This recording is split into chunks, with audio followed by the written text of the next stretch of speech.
بڑے طلع جمعے کا مبارک دن ہے. ہمارا سیگمنٹ ہوتا ہے عالم کے بول. ہر جمعے تو نہیں ہوتا، جب پروڈیوسر صاحب چاہتے ہیں اس دن کر لیتے ہیں. نہیں، زیادہ تر جمعے کو ہوتا ہی ہے طلع. جمعے کے حساب سے ہی ہم سیگمنٹ کرتے ہیں. کیا لے کر آئے ہیں اور آج کا ٹاپک ہے ہمارا جو آج ہم لے کے آئے ہیں ہمارے سیگمنٹ عالم کے بول میں. ہمارے ساتھ موجود ہوں گے ڈاکٹر جمیل راتھور صاحب. ان کو ویلکم کہیں گے اپنے شو میں. ان سے سوال کرنا چاہوں گی میں. ڈاکٹر صاحب first of all thank you so much, آپ نے ہمیں اپنا قیمتی وقت دیا. یہ بتائیے گا کہ ملک کے حالات اتنے برے چل رہے ہیں، ہر جگہ مہنگائی ہے، برا حال ہے، 2 وقت کی روٹی کھانا بھی ایک غریب انسان کے لیے پاسبل نہیں ہے، غریب آدمی کے لیے. ایسے میں کس طرح سے آپ برائی سے بچیں، یعنی کہ حرام سے آپ بچیں اور حلال اور حق کی روزی آپ کھا سکیں؟ بسم اللہ الرحمن الرحیم. سب سے پہلے آپ دونوں حضرات کا بہت شکریہ. بردہ آپ کا شکریہ. ہمارے بھائی غالباً میں نام سوری بھول رہا ہوں، طلحہ جتوئی سر، خادم حسین طلحہ جتوئی سر. جتوئی صاحب، میں بھی مورو نوشہرو ماشاءاللہ سارے یہ جتوئی صاحبان سب کو ویلکم. السلام علیکم ورحمۃ اللہ وبرکاتہ.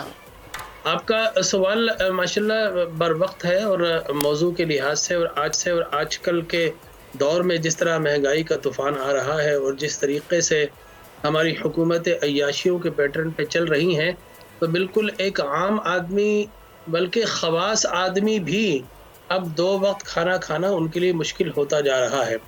ایسے میں انسان اگر چاہتا ہے کہ وہ کسی طریقے سروائیو کرے، تو میں سمجھتا ہوں اس کے پاس ایک دولت اب بھی باقی ہے، وہ ہے ایمان کی دولت، وہ ہے ایقان کی دولت، وہ ہے صبر کی دولت، وہ ہے تحمل کی دولت.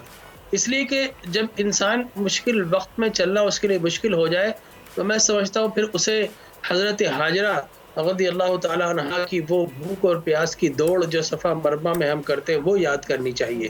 اگر انسان بہت زیادہ بھوک سے اور ابتلا سے پریشان ہو جائے، تو پھر میں سمجھتا ہوں آقا کریم علیہ الصلوۃ والتسلیم کا وہ دور کہ جس میں آپ کے بطن مبارک پر 2 پتھر بندے نظر آتے تھے، اسے وہ سرکار کی بھوک یاد کرنا چاہیے.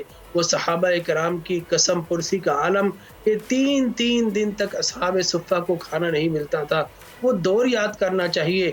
اور اگر انسان استقامت پر رہنا چاہتا ہے تو میں سمجھتا ہوں کہ پھر اسے اصحاب کربلا کی وہ ابتلا، وہ آزمائش یاد کرنی چاہیے. بے شک علامہ صاحب، ایسا نہیں ہے کہ ہمارا ایمان اتنا کمزور ہو گیا. یہ مولا علی کا قول ہے کہ رزق انسان کو ایسے ڈھونڈتا ہے جیسے موت مرنے والے کو ڈھونڈتی ہے. کیا ہمارا ایمان اتنا کمزور ہو گیا کہ رزق کا وعدہ تو اللہ تعالیٰ نے کیا ہے اور وہ رزق ہم تک ویسے ہی پہنچتا ہے؟ راٹھور صاحب، جو حدیث ہماری ٹیم نے آج نکالی ہے، میں چاہوں گا کہ ہم وہ حدیث اس پروگرام میں شامل کریں. آقا صلی اللہ تعالیٰ علیہ وآلہ وسلم نے فرمایا، آقا دو جہاں رحمت اللہ عالمین نے، کہ جس شخص کا گوشت حرام سے بنا ہو وہ جنت میں داخل نہیں ہوگا، جہنم اس کے لائق اور شایان شان ہے.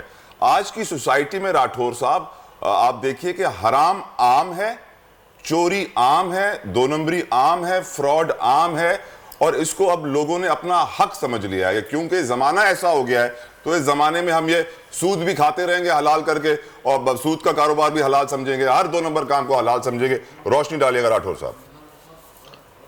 جی ہاں، بالکل آپ نے صحیح فرمایا. اس لیے کہ اسلام جو ہے اللہ تبارک و تعالی بار بار ہمیں قرآن میں تنبیہ کرتا ہے، یا ایھا الناس کلوا مما فی الارض حلالا طیبا ولا تتبعوا خطوات الشیطان، کہ اے مسلمان، اے انسان، تجھے حلال رزق کی طرف جانا چاہیے اور شیطان کے خطوط پر یا شیطان کے طریق پر نہیں چلنا چاہیے.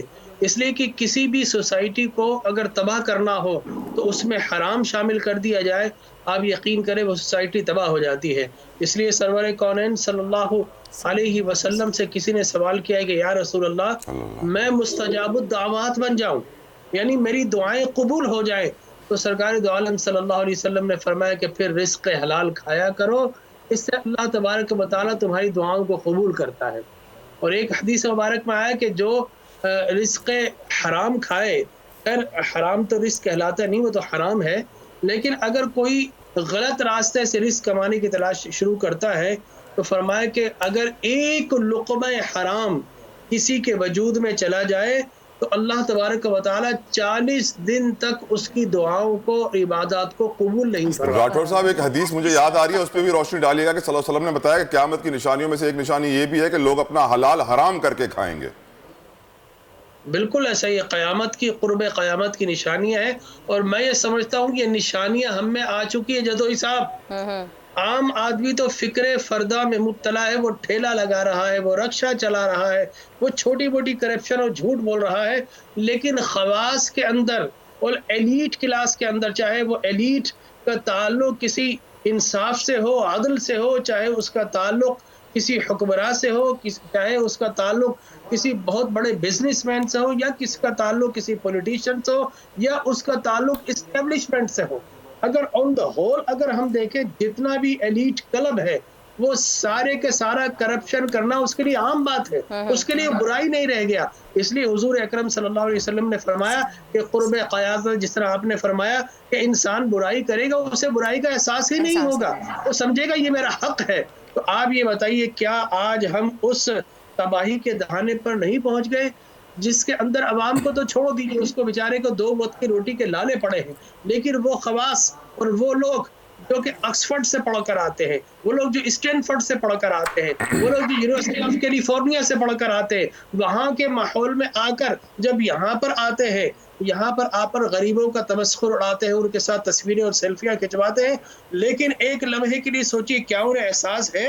کیا انہوں نے غریب کے پیٹ پر پتھر باندھنے کی کوشش کی ہے؟ کیا انہوں نے غریب کے چولہے کو جلانے کی کوشش کی ہے؟ نو سر، ایبسلوٹلی نو. جواب آئے گا قطعی نہیں ہے.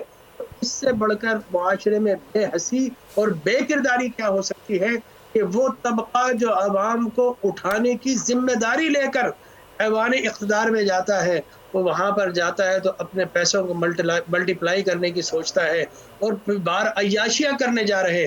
میں سمجھتا ہوں کہ اگر غریب، میں انتہائی محتاط کے ساتھ یہ جملہ کہہ رہا ہوں لیکن حق ہے کہ اگر غریب اپنی غربت بھوک کی وجہ سے چوری کرتا ہے تو پھر ہاتھ کسی غریب کا نہیں کٹنا چاہیے بلکہ ہاتھ کسی حکمراں کا کٹنا چاہیے. بہت بہت شکریہ، بہت بہت شکریہ ڈاکٹر جمیل راٹھور صاحب، آپ نے اپنا وقت دیا، صورت باتیں کی. اللہ تعالیٰ ہمیں ان پر عمل کرنے کی، ان کو سمجھنے کی توفیق عطا فرمائے، کیونکہ ہماری سوسائٹی جس نہج پر آ گئی ہے جہاں 5 لاکھ سے زائد بچے ہر سال ریپ ہوتے ہیں، ہم خاموش تماشا دیکھتے رہتے ہیں. ہمیں سوچنے کی ضرورت ہے.